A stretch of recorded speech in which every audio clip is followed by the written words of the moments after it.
This hearing, Preserving Tibet, Combating Cultural Erasure, Forced Assimilation and Transnational Repression, will come to order. Today's hearing is an extremely important one. We are greatly honored and privileged to hear testimony from a distinguished panel of experts who will not only further document massive human rights abuses committed by the Chinese Communist Party against the people of Tibet, but will also point us towards a way forward to the preservation of Tibet, its language, its culture, its religion, and its people. All of us need to do a better job exposing and reversing, or at least mitigating, the ugly, hate-filled campaign by the Chinese Communist Party to erase an entire people, the people of Tibet. Cultural erasure happened when a people's language, religious and cultural heritage are stripped from them, when children are taken from their parents and placed in institutions, colonial boarding schools, where they cannot speak their language nor practice their religion, but instead are taught in an alien tongue and aggressively indoctrinated, while the ties that bind them to their families and culture are eviscerated. Roughly 80% of all Tibetan children within the Tibet Autonomous Region of the People's Republic of China are housed in such institutions. This is child abuse of the cruelest kind. According to the 2022 State Department Human Rights Report, the Chinese Communist Party's human rights abuses in Tibet include effectively placing Tibetan Buddhism under central government control and subjecting Tibetan women to coerced abortion or forced sterilization. What is also shocking is how intrusive the CCP's totalitarian reach really is. Biometric data, DNA, and its scans of over 1 million Tibetans and others have been harvested and stored by the CCP. Blood samples were drawn even from children in kindergarten. And you know what is even more shocking is the role of an American company, Thermo Fisher Scientific, in this genetic data collection and genetic surveillance program. In December of last year, Senator Merkley and I, along with ranking members Rubio and McGovern, wrote a letter to Mark Casper, the president and CEO of Thermo Fisher, asking him why DNA kits and DNA sequencer replacement parts were still being sold directly by his company to police in the Tibet Autonomous Region for use and abuse in collecting biometric data. We know this, and more importantly, he knows this, because there has been multiple reports by the Toronto-based Citizen Lab and our commission itself of Thermo Fisher products being implicated in ongoing human rights abuses throughout the People's Republic of China through the use of DNA obtained from Tibetans, Uyghurs, and other ethnic and religious minorities. Indeed, the most nefarious misuses of DNA collected has been to find matches for organ recipients from unwilling, healthy, innocent people. There is a mountain of evidence that this is what is being done in Xinjiang, Uyghur Autonomous Region, against the Uyghurs and other Central Asians, such as the Kazakhs, and Falun Gong practitioners. And I would note parenthetically that last night, the House passed with just 2 votes in opposition a bill that throws the book at this horrific forced organ harvest transplantation effort, where tens of thousands of people are murdered by Xi Jinping and the CCP to obtain their organs. The average is 2 to 3 organs per person. And I chaired a hearing last year with the Lantos Commission on this very issue and heard from experts. And I was shocked. I've been working on this for years. I was shocked just how pervasive it is and how lucrative it is for the Chinese Communist Party. And one other footnote to that, when any Chinese Communist Party official gets sick and is in need of a new liver or a new lung or heart, who do they turn to? Those people that they despise the most. And the average age of those who are murdered for their organs is 28 years old. Finally, I want to note that Tibet is important because of what has happened in Tibet, beginning in the 1950s, early 50s, is a template for so many of the crimes against humanity which we see play out within the recognized borders of the People's Republic of China today. Indeed, both Tibet and Xinjiang are autonomous only in name. Both suffer from Xi Jinping's genocide. For genocide is not only what we associate with the Holocaust, and surely that was one of the most egregious genocides ever to occur, but it's also happening today throughout China against the Tibetans in a slow-rolling, very often off the visibility of the people in the press and in Congress and in parliaments around the world. But it's also happening in Xinjiang, as we know as well. According to the Convention on the Prevention and Punishment of the Crime of Genocide, acts of genocide include intended to destroy, quote, in whole or in part, a national, ethnic, racial, or religious group, and also includes causing serious bodily or mental harm to members of the group, imposing measures intended to prevent births within the group, and forcibly transferring children of the group to another group. This is what is happening in Tibet, and it is, as I said, genocide. Before I yield to my good friend and colleague, co-chair of the Commission, Senator Merkley, who, along with Ranking Member McGovern in the House, are the authors of the Resolve Tibet Act, which underscores as a matter of policy that the Tibet-PRC conflict remains unresolved and makes clear that our country's support for Tibet will never waver. Some of the policy, this is right from the text of the bill. It claims, and it's true, of course, that it claims that made by the officials of the People's Republic of China and the Chinese Communist Party that Tibet has been part of China since ancient times are historically false. The policy directive in this legislation as well says the government of the PRC has failed to meet the expectations of the United States to engage in meaningful dialogue with the Dalai Lama or his representatives towards a peaceful settlement of the unresolved conflict between Tibet and the PRC, and that the United States public diplomacy efforts should counter disinformation about Tibet from the government of the PRC and the Chinese Communist Party, including disinformation about the history of Tibet, the Tibetan people, and Tibetan institutions, including the Dalai Lama. It's an excellent bill, and the sooner it's on the floor for passage, the better. And I want to yield to the author of it over on the Senate side, my good friend, the Chairman, Merkley. Thank you very much, Mr. Chairman. I really appreciate that you have convened this hearing, and I look forward to continuing to work with you on our shared agenda for this Congress. This hearing will touch on several aspects of that agenda. We'll hear about the unrelenting efforts by the Chinese government to erase the cultural, linguistic, and religious diversity in China.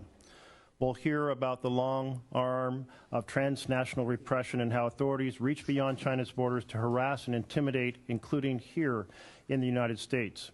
We'll hear about how companies headquartered here can be complicit in the use of their technologies to abet the machinery of the surveillance state. And we'll hear about the indomitable human spirit of those yearning to live their lives in dignity despite these assaults on their families and their way of life. This hearing explores these issues through the lens of how they affect Tibetans. It builds on several hearings we held last Congress to give voice to the aspirations of the Tibetan people, in which we examined Tibet's environmental, political prisoners, language rights, obstacles to resolving conflict through dialogue. The Chair and I have joined in shining a spotlight on these issues by one of Tibetan's great champions, this Commission's former Chair, Jim McGovern. Due to another hearing, Congressman McGovern cannot be here today, but will be submitting a statement for the record. And I hope that the bipartisan legislation that he has led in the House with Congressman McCall and I lead in the Senate with Senator Young, that promoting a resolution of the Tibetan-China Conflict Act will advance this Congress. And thank you so much, Chairman, for drawing attention to it. And I really hope we can see it expedited. Dialogue to resolve this conflict remains frozen, as it has been for 13 years, due to Chinese authorities' refusal to meet with the Dalai Lama or his representatives. Our legislation aims to bolster existing U.S. policy seeking meaningful and direct dialogue without preconditions to lead to negotiated agreement on Tibet.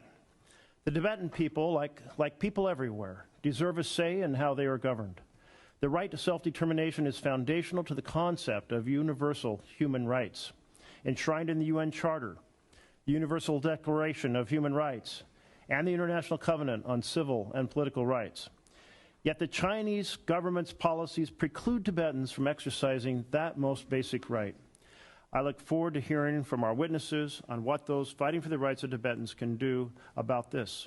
And I invite our witnesses to share their perspectives on how all of us can do better to protect and support Tibet's linguistic, religious, and cultural heritage.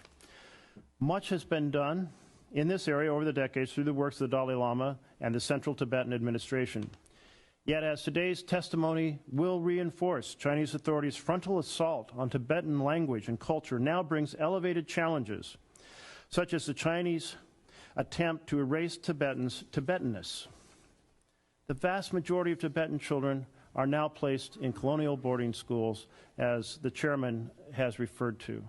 Some 80% of the children, 6 to 18, being placed in these schools, children now even in preschool being put into these schools. This story gets worse with each passing month. The people of Tibet face urgent challenges, and I hope today's hearing will help us understand better how we can support them. Thank you, Mr. Chairman. Thank you, Mr. Chairman.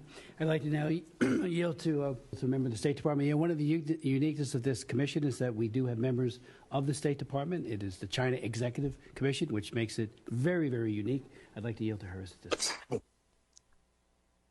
Thank you, Chairman, for hosting this important hearing. And every person has the right to religious and cultural beliefs. All governments, including the CCP, have no right to restrict these fundamental beliefs. It was an honor to meet the 14th Dalai Lama in 2016. It is inexcusable that the people of Tibet are not free and are currently met with punishment, ranging from warnings and surveillance to interrogation and detention. We cannot sit by while the Tibetans are being detained and imprisoned for political or religious reasons. So to all the witnesses, the CCP continues to have oversight on Tibetan religious life by mandating political education for monks and nuns. Can you believe? Creating apparatus to surveil and manage monastic institutions. Can you expand more on how the CCP authorities continue to reorient Tibetan society? Okay, thank you. We will ask that the panel respond to that after we get through all of their very important opening statements. And I would like to now yield to Congressman Dunn. First of all, thank you very much, Mr. Chair, for scheduling this important hearing to examine the impact of Chinese Communist Party's repressive rule on Tibetans. And I look forward to the testimony today from this august panel who's taken time to be with us. I also want to express my gratitude for serving on this bipartisan, bicameral commission. My colleagues in the House as well as in the Senate and the executive branch who are with us. It's a privilege for the opportunity to participate because I believe very strongly that this is a critical examination of what needs to be done to ensure that China's compliance with international human rights standards are held firm. Look, as a former intelligence officer myself with nearly 2 decades of experience both in the military and then working in counterintelligence operations inside of China, I've seen firsthand the national and the economic threat posed by China's global interests. And we've seen throughout the course of recent events, China will do whatever it takes for that level of global domination. In Wang Ji's book, 36 Stratagems, he highlights a theory that is steeped in Chinese cultural history, this idea of sacrificing the plum tree to preserve the peach tree. And what they mean by this is that you can sacrifice in the short term those who are most vulnerable for the strength of those who are in power. We are seeing this played out constantly in the autonomous state of Tibet today by the Chinese government. The individuals who are here in this room today know that the Chinese government is relentless in its approach to apply advanced technology to repress and track its very own people. Intrusive electronic surveillance is prevalent at every level. With this fact alone, it is cause for concern. The forced and often arbitrary collection of sensitive biometric information on millions of Tibetans and other local residents by their government officials is both dangerous, it is repressive, and is a clear violation of basic human rights. By leveraging this technology, the Chinese government can identify people who not only their face but also make up their cellular data, the very essence of who they are. The Tibetan population is put in serious risk of genealogical repression for future generations who are targeted on the basis of their DNA. In fact, between 2016 and 2022, the DNA collection program in the Tibetan Autonomous Region is believed to have cataloged as many as 1.2 million, approximately a third of the entire population of this region. And worse yet, Chinese authorities are targeting this data collection, as the chairman highlighted, in an effort primary schools where they're taking blood from children as young as 5 years old. All of this done without any parental notification or consent. China's pervasive surveillance technology does not stop at the Tibetan border. The CCP's repression efforts extend to Tibetan communities abroad and is further evidence of the extreme lengths the Communist Party will go to undertake the dismantlement of the entire Tibetan civilization. This biometric data is a legitimate threat that will only deepen the CCP's control against indigenous populations around the globe. Violating international norms and concerns with privacy and the ultimate use of this biometric data as a basic human rights deserve protection no matter where they are in the world. And so, Mr. Chair, before I conclude my opening statement, I want to make my position on the United States companies selling technology to China today very clear. Any U.S. company transacting with the Chinese government to sell technology that can be used to further the Chinese government's repression are equally complicit. China's blatant human rights violations should immediately be clear, and those companies need to sever their ties with these violators. So again, to both the chairman in the House and the Senate, I look forward to our witnesses' statements today, the recommendations that you're providing to us so that we can take constructive action on this and make sure that China does not use their authoritarian surveillance or put others in a place where they also become subject to this type of totalitarian state. With that, I yield back the remainder of my time and thank the panel for being here today. Thank you so very much for your very strong statement. Thanks. We welcome you to the Commission and look forward to your leadership, which will be greatly appreciated. The Undersecretary of State, Unzra Zaya, is here remotely. She's going to now provide her opening comments as well. Thank you, Representative Smith, Senator Merkley, and my fellow distinguished commissioners for the opportunity to speak today on this timely and important topic. And I'd like to welcome our distinguished guests, Sikyong Sering, Mr. Geer, Ms. Tetong, and Mr. Dorji, whose valuable insights I look forward to hearing. We're gathered here today at a critical moment for Tibet. PRC authorities continue to wage a campaign of repression that seeks to forcibly sinicize the 6 million Tibetans in the PRC and eliminate Tibet's distinct religious, cultural, and linguistic heritage.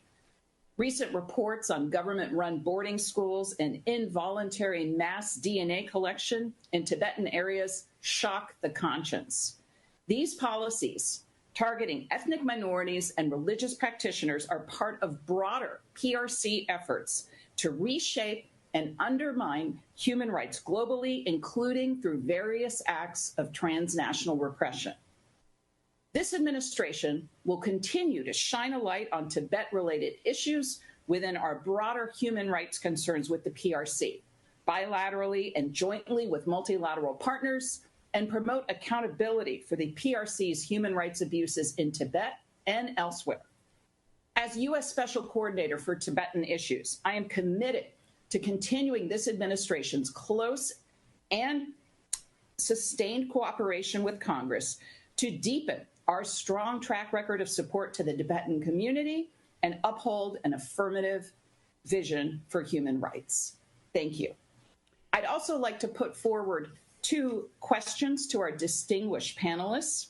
First, as we know, the PRC subjects Tibetans to intense surveillance and draconian controls over the flow of information, including the simple act to talking to those outside the PRC.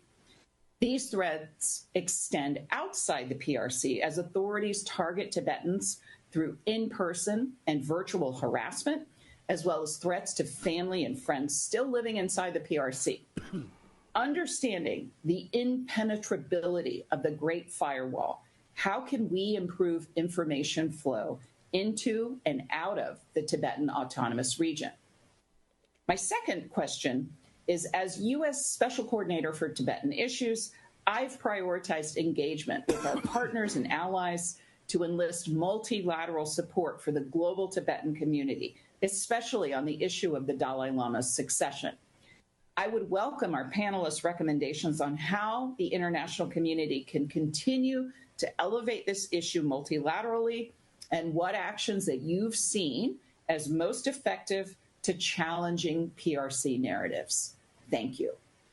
Thank you very much, Madam Secretary, and thank you for those excellent questions, which I know the panel will look forward to answering. I would like to welcome, again, an incredibly distinguished panel, beginning with the Sikyong of the Central Tibetan Administration, Penpa Tsering. He's the leader of the Tibet's government in exile, known as the Central Tibetan Administration. He was sworn in as the Sikyong at an official ceremony graced by His Holiness himself, the Dalai Lama, on May 27th, 2021.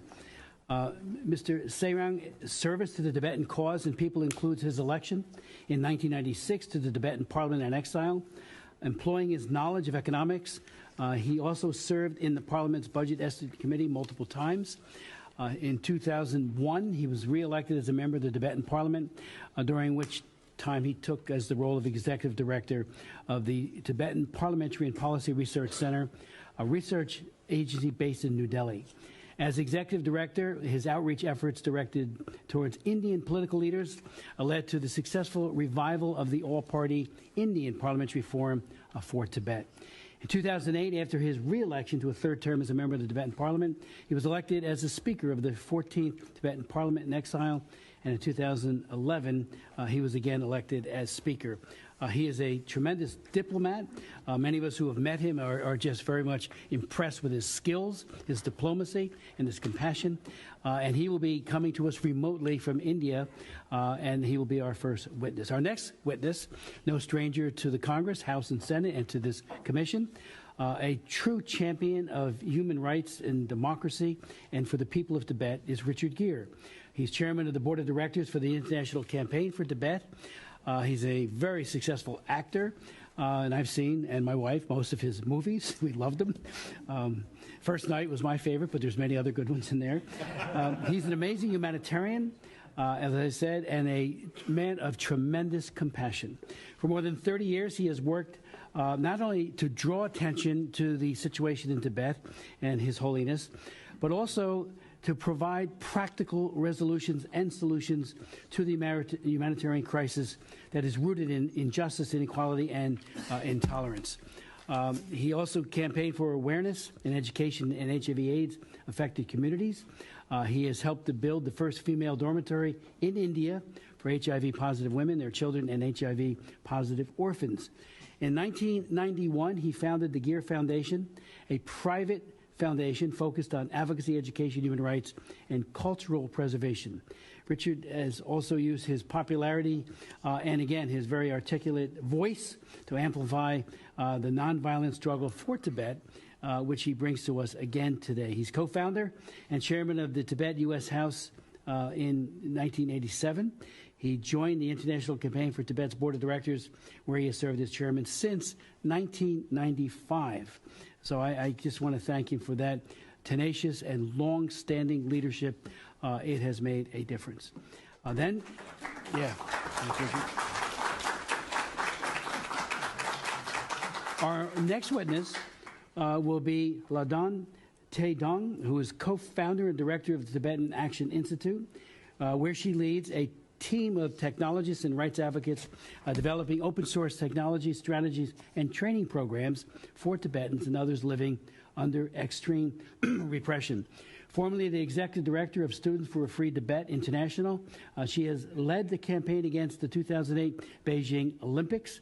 Note parenthetically that Frank Wolf and I went over and we tried very hard to get the IOC first not to award it, and then went a couple weeks before and told everyone, including our own embassy, what a farce it was for all of these politicians to be flocking to that 2008 Olympics, and I would say ditto for the one that just occurred, that you don't become complicit in an IOC event when, again, a genocide is occurring in real time.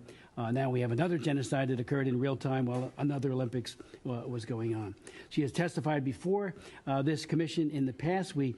She has received a number of awards, including the James Lawson Award for Nonviolent Achievement from the International Center on Nonviolent Conflict in 2011, and accepted the Democracy Award from the National Endowment for Democracy on behalf of Tibet Action Institute in 2018.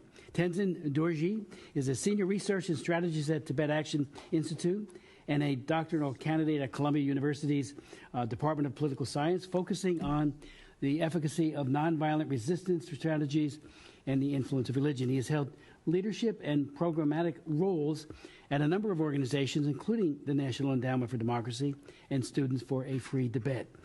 He is Tendor, as he is known to many of us as, is the author of The Tibetan Nonviolent Struggle, a Strategic and Historical Analysis. His writings have appeared in the Washington Post, Foreign Policy, Journal of Democracy, National Interest, Tibetan Review, and the Oxford Encyclopedia of Politics and Religion. He has also testified before the our commission back in just a couple of years ago. So I would like to now ask, if we could, hear from Penpa Tsering, such time as he may consume. Thank you. Thank you very much, Chairman Smith, Chairman Merkley, members of the distinguished guests. Thank you very much for inviting me for this hearing. And I'm very much encouraged by the presence of Special Coordinator for Tibet, Undersecretary Azra Zeya, who has been very diligently and wholeheartedly fulfilling her responsibilities as Special Coordinator for Tibet. And I'm also very happy to be present here alongside a person who continues to play a very significant role in keeping the hopes of the Tibetan people alive, and someone whom I hold very dear, Mr. Richard Gere, Chairman of the International Campaign for Tibet. You have also invited two prominent Tibetans, Ladrin Tethong and Tenzin Dorji of the Tibet Action Institute, as you mentioned before. Both are very competent in their leadership, and they are now known for their research on challenges confronting Tibetans inside Tibet, including the colonial-style boarding schools. I'm sure with them speaking in detail on some of the specific issues, I request the chairs to consider my written submission as part of the testimony, which covers almost the events over the last 1 year. And as the democratic elected leader of the Tibetan people, the Central Tibetan Administration, of which I am the Sikong, is fully committed to following the middle way policy, the way forward shown by His Holiness the Dalai Lama and adopted by the Tibetan Parliament in exile.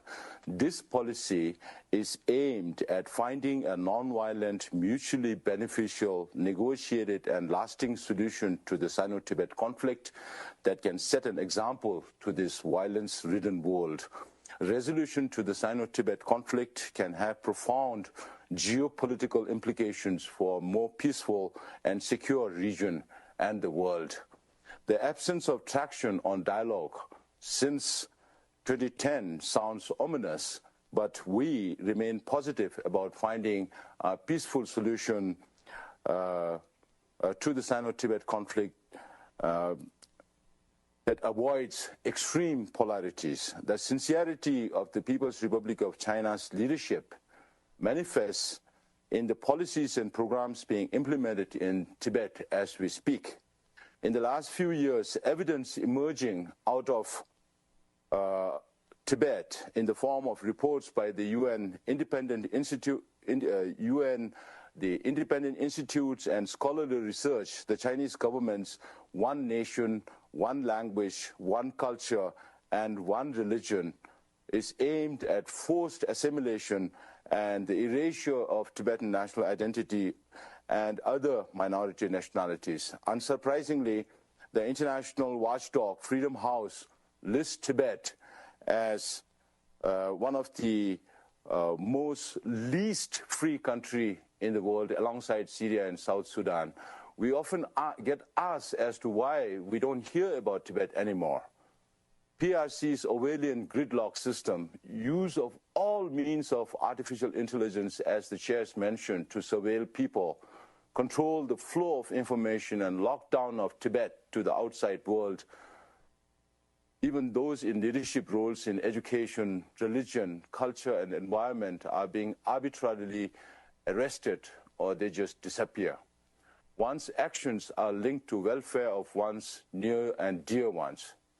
157 Tibetans were known to have self-immolated since 2009, hoping against hope, that the PRC government would pay some attention to their plight and hoping against hope that the international community would come to their rescue, but to no avail. The Chinese government focuses too much on development and fails to understand the real aspirations of the Tibetan people. Tibetan language, religion, and culture are the bedrock of Tibetan identity. Compassion and nonviolence, which form the foundation of our culture, will undoubtedly promote peace and harmony in the world. However, these are facing unprecedented threat of eradication. The atheist Chinese government is trying to fully control the process and authority of recognizing the reincarnation of Trukus, or living Buddhas as they say, that is unique to Tibetan Buddhism, besides interference in the study of Buddhist philosophy and control on their movement.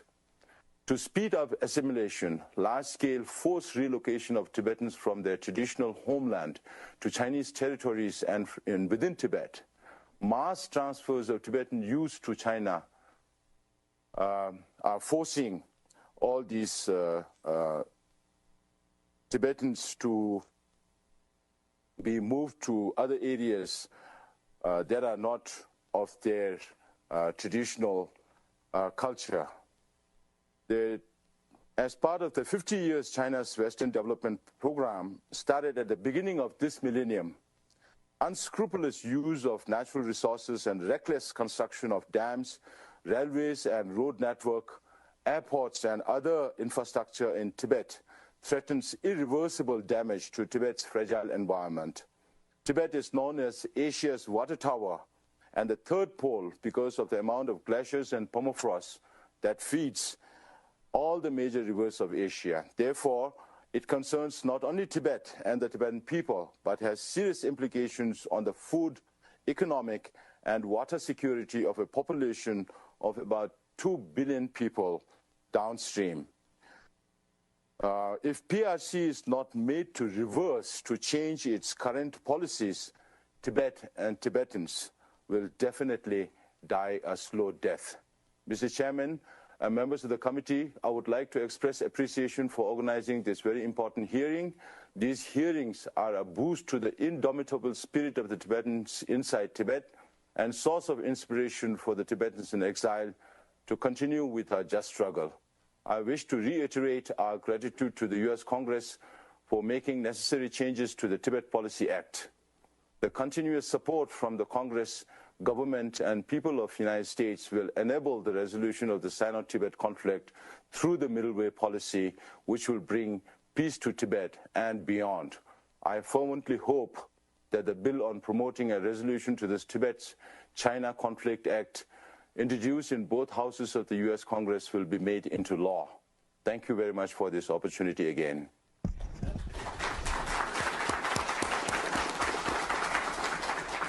I want to thank the Sikyon for his very powerful testimony. And the reason why why we've called this hearing is to begin to act as a pivot. Yes, there's focus on Hong Kong, there's focus on Taiwan, there's focus on what's happening to the Uyghurs and the genocide against the Muslims living there. But we cannot take our eyes off the ongoing genocide being committed against the Tibetan people. And the promoting a resolution to the Tibet-China Conflict Act, authored by my good friend to my left and by the ranking member, former chairman of the commission, who couldn't make it here today. He had other important things to be at. That becomes the pivot, that we re-engage. And so this testimony and this hearing, and again, that legislation is critical to engaging as never before on Tibet. So I want to yield such time as he may consume to Richard Gere. Okay, thanks. I mean, I'm always incredibly moved at these hearings because it's Congressman Nunn, we haven't met before, but I'm astonished by the power and the profundity and intelligence of your discussion with us today and your experience. So thank you for being part of this. Thank you, Chairman Smith. As always, Senator Merkley, thank you so much for your continued support for these important things. Representative Steele, who spoke, thank you very much. And Undersecretary Ezra Zaya, thank you so much for speaking here today. I'm here, my motivation is clear for the Tibetan people, for the Tibetan brothers and sisters that I've known for 45 years. It was 45 years ago that I wandered into a refugee camp in Nepal and was astonished by these extraordinary people. And the little that I've been able to help them in the meantime, I think has only to a very small degree repaid what they have given me over the last 45 years. So I'd like to acknowledge our Tibetan brothers and sisters in the room right now. Thank you so much.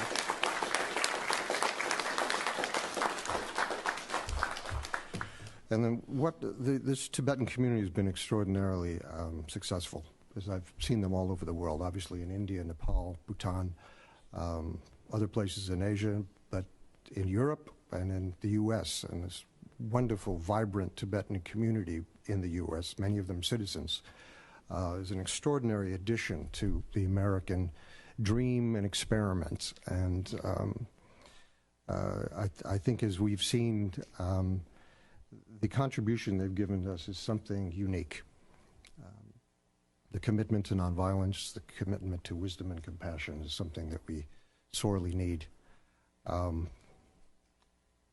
Chairman Smith, I'd just like to acknowledge First Night, a movie that I made that you referenced when I had very long black hair.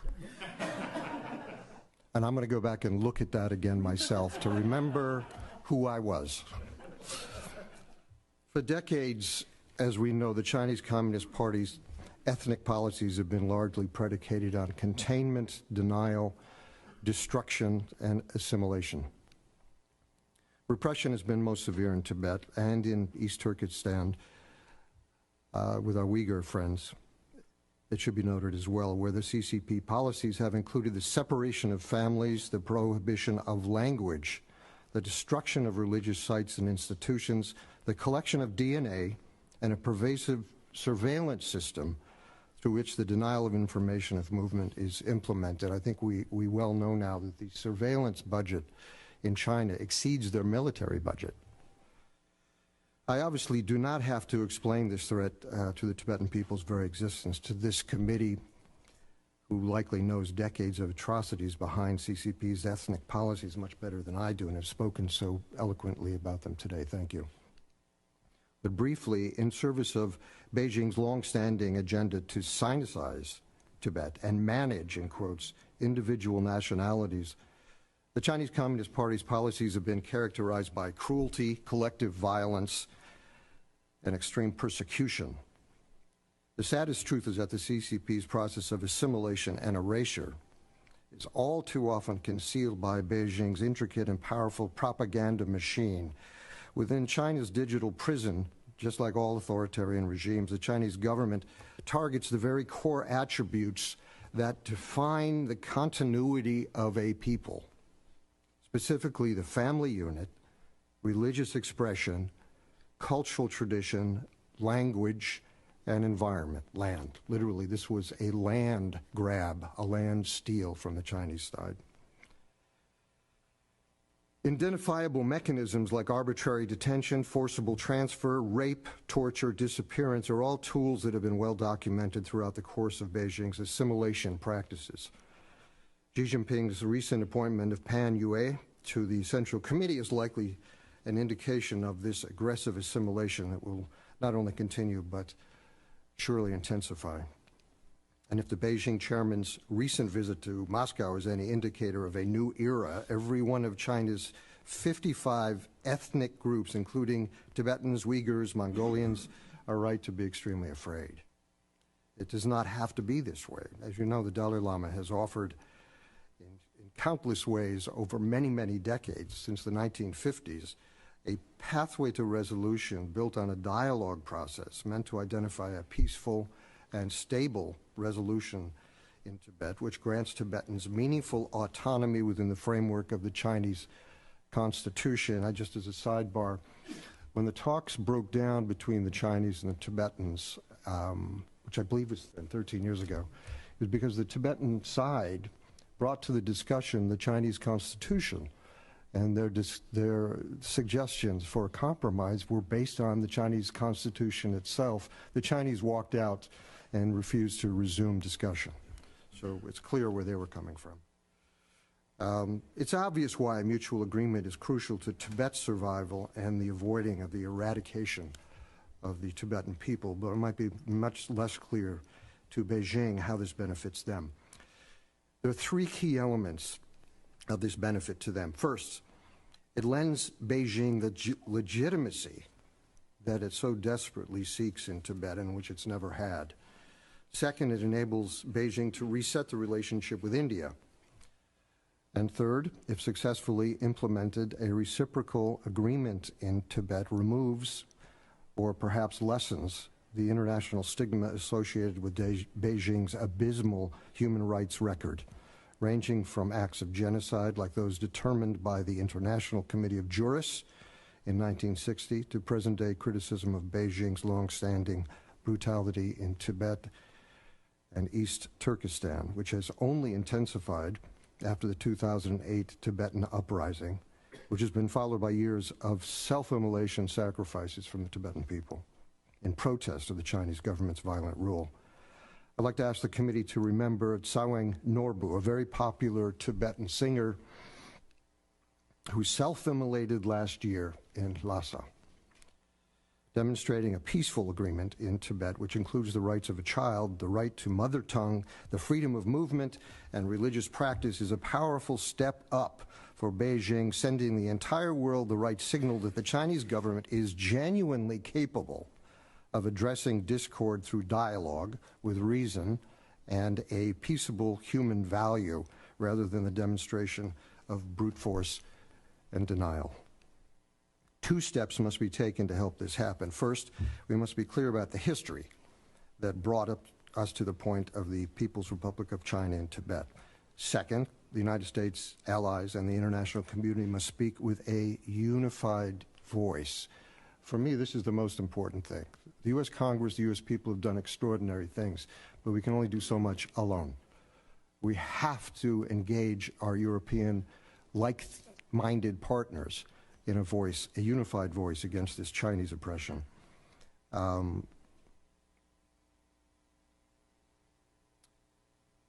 the record, the Chinese Communist Party invaded Tibet without any provocation whatsoever, and actually at the suggestion of Stalin at the time. In 1949-1950, as the CCP consolidated control over the Tibetan minority nationality, which obviously wasn't a minority of Tibetans, it was all Tibetans. The Chinese had been thrown out of Tibet at that point. The CCP violated human rights standards and contravened its own policy promises to respect Tibetan institutions, Tibetans' religion, and the Tibetan people's right to self-determination. Open uprising in 1959, March 10th, 1959, in the Dalai Lama's harrowing escape to India, where he and many additional Tibetans sought refuge, and thanks to the generosity of India, remained harbored, where the Tibetan community has become a vibrant and beloved thread in India's pluralistic democracy. During the next 2 decades, the denial and destruction of Tibetan culture, religion, and language, arbitrary detentions and torture is estimated by the Tibetan government in exile to have resulted in the deaths of 1.2 million Tibetans, 1/5 of the country's population. Many more Tibetans languished in prisons, labor camps. Many of them I knew personally. In fact, there was an extraordinary Lama, Rinpo Rinpoche, who lived with me for the last several years of his life, who had spent 20 years in solitary confinement. Many more Tibetans languished in these prisons. Stories go on and on.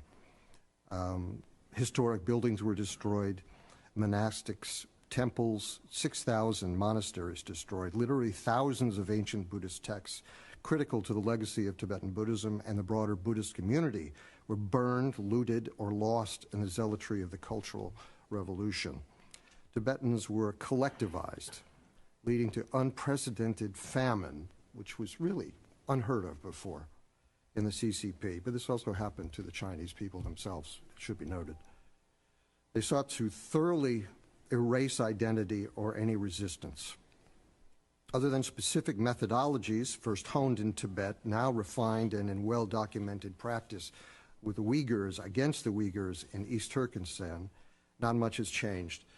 But the pattern, however, gives reason for grave concern that it increasingly expands to match the definition of crimes against humanity. Crimes against humanity.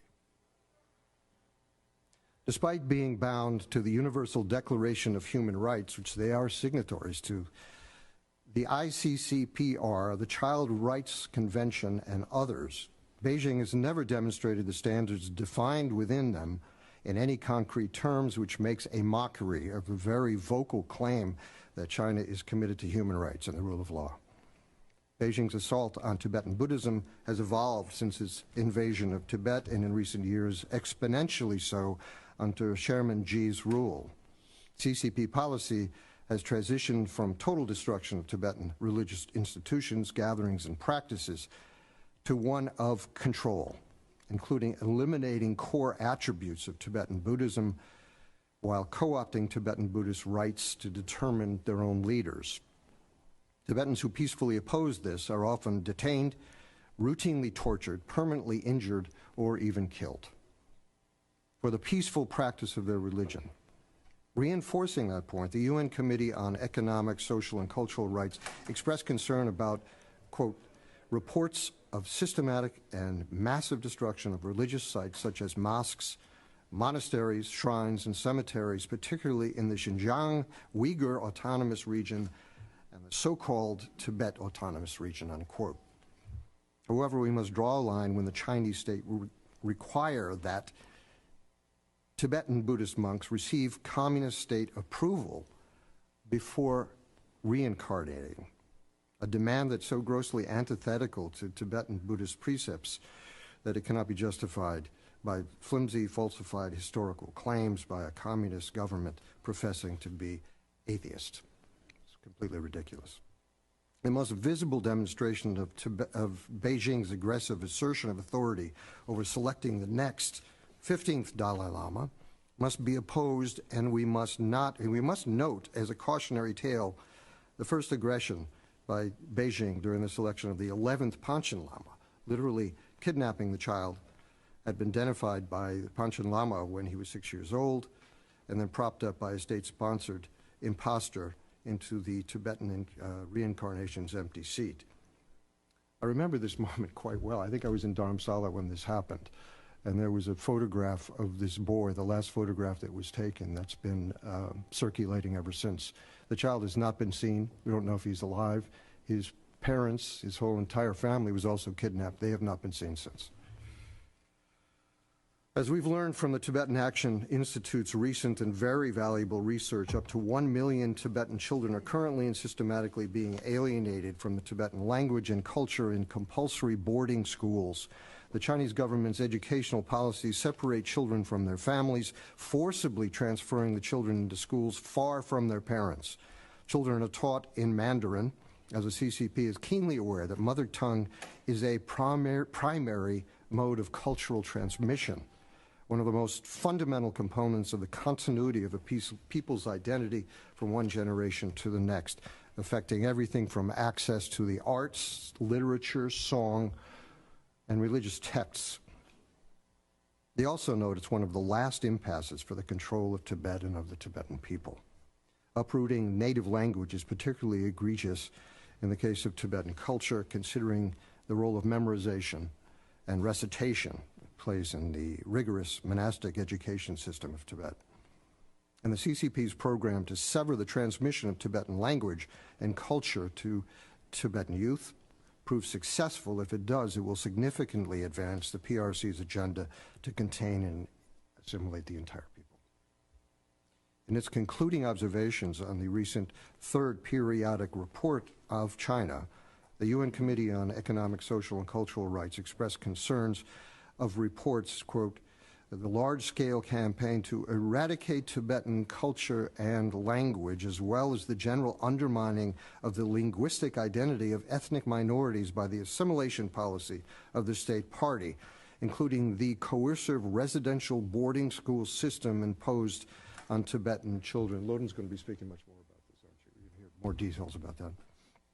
As we argue the risks of freedom associated with apps like TikTok, the CCP's vicious aim at the future of Tibetan children should send the world a distress signal of the systematic and often secret ruthlessness under which Beijing operates. I hope the committee will also note the forcible population transfer of nomads in Tibet. Having thrived for millennia, herding and cultivating the vast and incredibly valuable and sensitive Tibetan plateau and acclimated to Tibet's unique climate. Nomads are proven stewards of the land. Really, no one knows that better than the Tibetans, and especially these nomads. The Chinese have no experience there. Their culture is deeply tied to the environment's demands through a profound belief system that honors landscapes and all living beings. However, the Chinese government systematically expelling nomads from ancestral lands through forced migration transfers them into concentrated sedentary dwellings. Dispossessed of their way of life and ability to make a living, the result is tantamount to the ghettoization of Tibet. According to Chinese state media, at least 1.8 million nomads have been transferred into these sedentary houses under government policies. This estimate is likely extremely conservative, that in 2013, Human Rights Watch reported that over 2 million Tibetans, two-thirds of the entire population of the TAR, had been rehoused, in quotes, with hundreds of thousands of nomadic herders forced into, quote, new socialist villages. Tibetans are not compensated or guaranteed income or employment when resettled. To the contrary, they're often coerced or forced into work programs that a UN special rapporteur reported may, quote, amount to contemporary forms of slavery, including excessive surveillance, abusive living and working conditions, restriction of movement through internment, threats, physical and or sexual violence, and other inhumane or degrading treatment. Some instances may amount to enslavement as a crime against humanity, meriting a further independent analysis, unquote. CCP surveillance in Tibet is pervasive at all levels of society. Beijing's matrix of technology, which is heavily invested in and finely tuned, monitors the movements, phone calls, and internet habits of every citizen. The most minor offenses can lead to imprisonment, torture, and even death. Information control, internet blackouts, and invasive digital surveillance feeds a massive state of control in Tibet, as we've recently witnessed the emergence of CCP police departments in the shadows of democratic cities throughout the world. It's astonishing. We know the surveillance extends far beyond Tibet's borders. Within China, Chinese tech firms have developed software to detect and track Tibetans and other, quote, ethnic minorities within the PRC. A report published by the Citizens Lab finds that China's policy in the Tibetan Autonomous Region has gathered between 920,000 to 1.2 million DNA samples in the Tibetan Autonomous Region over the last 6 years. These figures represent a quarter to a third of the total population of the TAR. Human Rights Watch also details Chinese authorities systematically collecting DNA from residents of the TAR, including blood from children as young as 5 years old without parental consent. Can you imagine this with your own children? With our own children, our grandchildren? Unthinkable. It should remind us of the East German Stasi methods, which horrified us all. Families were encouraged to spy, report on each other, often through coercive or financial incentives. I hope the committee will note the dangerous pattern of death due to torture that has been observed, including the recent deaths of 19-year-old monk Tenzin Nyima and 51-year-old tour guide Kunchak Jimpa. In both cases, as with many others, an investigation into deaths in custody and the prosecution of those responsible to them for those deaths was never undertaken by the Chinese authorities. I'd also like to note for the record Jigme Gyatso, a monk at Labrang Monastery, who recorded and released a video detailing his torture at the hands of Chinese police. He was sentenced to 5 years in prison for that video, released in extremely poor condition, and as a result of his crime, Jigme was blacklisted from receiving private medical care until his death last summer. The appropriation of land often coincides with the persecution of a people. China's annexation of Tibet, the land grab, and Beijing's plunder of Tibet's abundant natural resources have significant regional security implications as well. One of the most illustrative examples is water. China is water poor. In contrast, the Tibetan Plateau is the source of the entire region's major rivers. At least 1.5 billion people rely on for food and economic development. The PRC has erected numerous massive damming projects and continues with extensive plans for water diversion. China's occupation of Tibet provides necessary resources to China while allowing Beijing to control the tap for South and Southeast Asia. This is a very, very important factor. This is security for the entire world that we're playing with here. Precious metals and minerals serve as another example. Tibet's occupation provides access to 126 different minerals, including copper, iron, uranium, zinc, gold, and lead.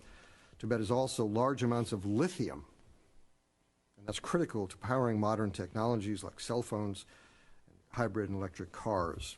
Tibet's location and scale also provide a commanding position for the entire Himalayan region, a fact certainly not lost on the Communist Party. We've witnessed deadly skirmishes between the Chinese and the Indians in Arunachal Pradesh, where the People's Liberation Army encroaches on Indian borders and continues to antagonize stability in the region. Resource exploitation, environmental appropriation of the plateau overlay a thick blanket of repression over Tibetans who call it home. Voicing or communicating concern over these policies puts Tibetan lives at risk of detainment, disappearance, or worse. And so fear permeates the plateau, leaving Tibetans silenced. This is how Tibetan people survive in occupied Tibet, in fear and silence. According to international law, people deserve the right to determine their own future. The Tibetan people's call for dialogue with the People's Republic of China is an urgent cry for self-determination to protect Tibet's unique culture, religion, linguistic, and environmental heritage. This cry has been going on now for decades. While self-determination does not carry a single definition, the Tibetan people have proposed a way forward towards self-determination and meaningful autonomy within the framework of the Chinese Constitution in a reciprocal proposal of compromise based on protecting the core interests of both Tibet and China. His Holiness the Dalai Lama has presented multiple documents over these many decades that provide a concrete framework for negotiation. Yet in contrast, Beijing refuses to return to the tables. 13 years have passed since the last Sino-Tibetan dialogue, although the U.S. routinely calls for the resumption of dialogue. In fact, it's by law of the land now that it has to be called for. The Tibet Policy Act of 2002 requires that. A resumption of dialogue, and has made multiple laws stating support for dialogue. The CCP ignores it, and any like-minded nations calling for that same dialogue. Such a strategy must be called out. China must return to the negotiating table at the highest level immediately. And these are the policy recommendations going forward. To pass H.R. 533S 138, which has been discussed, very, very important piece of legislation, and work with the administration to clarify U.S. support of the Tibetan people and negotiations with the Dalai Lama and the Tibetan leadership. This is essential, completely essential to long-term support of Tibetans' call for self-determination. Number two, the implementation of the Tibetan Policy and Support Act and the Reciprocal Access to Tibet Act. These were really important things that passed Congressmen over the last years, both houses. And we have to make sure that they are implemented and we have followed through from all of us to go to the State Department and say, what have you done? We need the report. By law, this is something you have to do. And they need that encouragement. Follow the UN Committee on Economic, Social, and Cultural Rights in its concluding observations. They call on Chinese authorities to immediately abolish the colonial boarding school system imposed on Tibetan children allow private Tibetan schools to be established, and ensure Tibetan is the language of instruction in Tibet. Also utilize the U.S. vote in the UN and optimize like-minded countries we're talking about, to press Central Committee members to halt the expulsion of nomadic herders, rural residents, and small-scale farmers from ancestral lands. Also, publish a comprehensive report on CCP's propaganda efforts in China and in international forums to manipulate global perceptions of Tibetan Buddhism and His Holiness the Dalai Lama. The Chinese version of history is a complete fantasy. And the decades of that fantasy is not going to change the reality or the truth of it. It's very important for us as free-speaking peoples to tell the truth about the history, and the history is clear for anyone to see. Monitor CCP's digital transnational oppression, international police presence, and evaluate the rights violations both in China and in other countries. And finally, implement concrete restrictions for technology transfer and U.S. company support for forced or coerced DNA and medical data collection. I really want to thank the committee and everyone here for this very long testimony.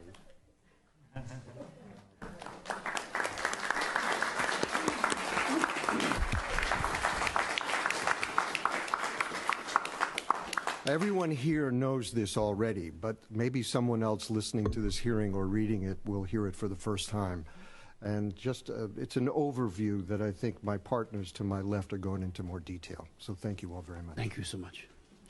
Ms. Aguirre, thank you for that tremendous testimony. It is comprehensive, informative, motivating, and it gives us so much to act upon. And the historical perspective as well is just extraordinary. Thank you so very much.